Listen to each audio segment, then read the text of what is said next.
एक बार की बात है जहां एक परिवार में बेटी रीमा और उसकी मां शकुंतला और उसकी पिता रगांव रहा करते थे। राघव एक लकड़हारा था जो जंगल से लकड़ियां काटकर बाजार में बेचता था और उसी से अपनी परिवार का पालन पोषण करता था। बहुत ज्यादा गर्मी होने के कारण शकुंतला राघव से कहती है, अजी सभी के घर में कूलर पंखा है, हमारे घर में भी एक कूलर ले आई है।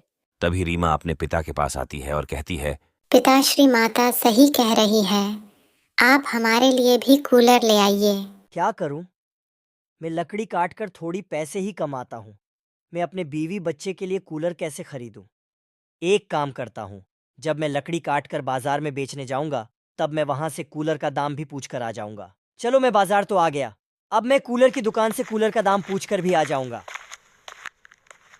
जैसे ही राघव दुकान पर पहुंचता है तो वह पूछता है, भैया जी, इन कूलर का कितना दाम है? सर, आपको जो यह कूलर दिख रहे हैं, यह सब आपको सिर्फ और सिर्फ 4,000 के पड़ेंगे। अरे नहीं भैया, मैं तो बस कूलर का दाम पूछने आया था। ये बोलते ही राघव कूलर की दुकान से निकल जाता है। क्या करूं, मैं अपनी बीवी बच्चे के लिए कूलर कैसे खरीदूं? मेरे पास तो इतने पैसे भी नहीं हैं। यह सोच सोच कर राघव अपने घर की ओर जा रहा था। तभी उसे एक पुराना कूलर का दुकान दिखाई पड़ता है। भैया जी, ये पुराने कूलर का कितना दाम है और ये सही से चलता है क्या? भैया सिर्फ 1,000 के हैं, और बात की जाए कि ये कैसा चलता है तो यह तो बहुत अच्छा चलता है। भैया, अभी तो मेरे पास इतने पैसे नहीं हैं। रुक जाइए भैया जी, अभी मैं थोड़ी देर में पैसे लेकर आता हूँ। इतना बोलते ही राघव सेठ जी के घर जाने लगता है।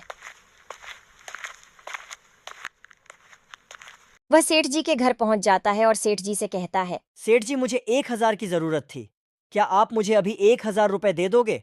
मैं आपको इस महीने खत्म होने से पहले ही आपको पैसे दे दूंगा। ठीक है राघव, मैं तुम्हें 1,000 दे दूंगा, लेकिन तुमने जो वादा किया है उसे तुम मत भूलना, क्योंकि मुझे और भी बहुत को पैसे देने होते हैं। फिर राघव दुकानदार के पास जाकर कूलर खरीदकर अपने घर की ओर जाता है।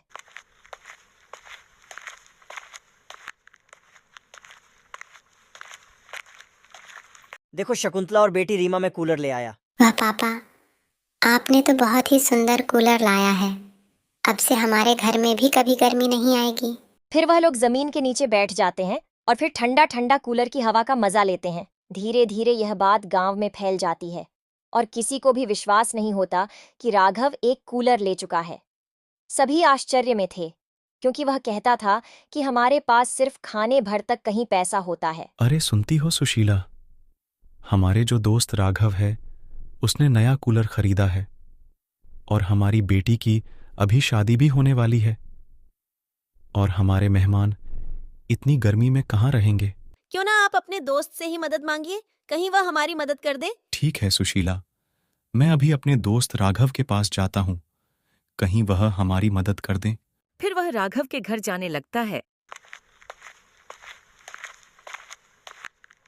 अरे दोस्त, कैसे हो? बहुत दिन बाद मिलना हो रहा है दोस्त।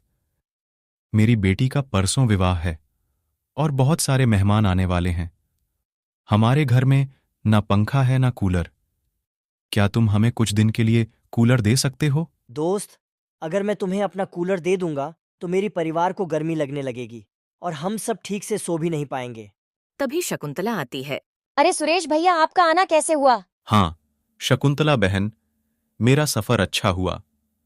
वह मेरी बेटी का परसों विवाह है और बहुत सारे मेहमान भी आने वाले हैं, इसलिए मैं भैया जी से कूलर मांगने आया था। ठीक है भैया जी, आप कूलर ले जाइए, लेकिन आपको हर दिन के 30 रुपए देने पड़ेंगे। ठीक है शकुंतला बहन, मैं हर दिन के 30 रुपए दे दूंगा। फिर वह राघव का कूलर लेकर चले जाता है। शकुंतला, तुमने तो उसे कूलर दे दिया, अब हमें रात को बिना कूलर का सोना पड़ेगा। अरे तो क्या हुआ जी, 2-4 दिन बिना कूलर का रह लेंगे, और अगर हम लोग 2-4 दिन बिना कूलर का रह लेंगे तो हमें पैसे मिलेंगे।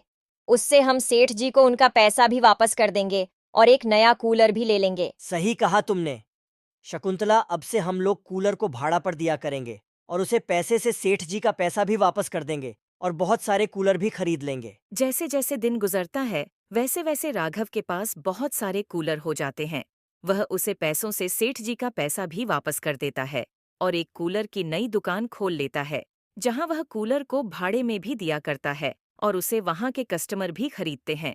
धीरे धीरे करके राघव की गरीबी दूर होने लगती है और अमीरी में बदल जाती है और अब राघव एक नया घर खरीद लेता है और फिर उसके परिवार हंसी खुशी रहने लगते हैं। दोस्तों, अगर आपको मेरे पापा का मेहनत अच्छा लगा तो लाइक करें, शेयर करें और सब्सक्राइब करें।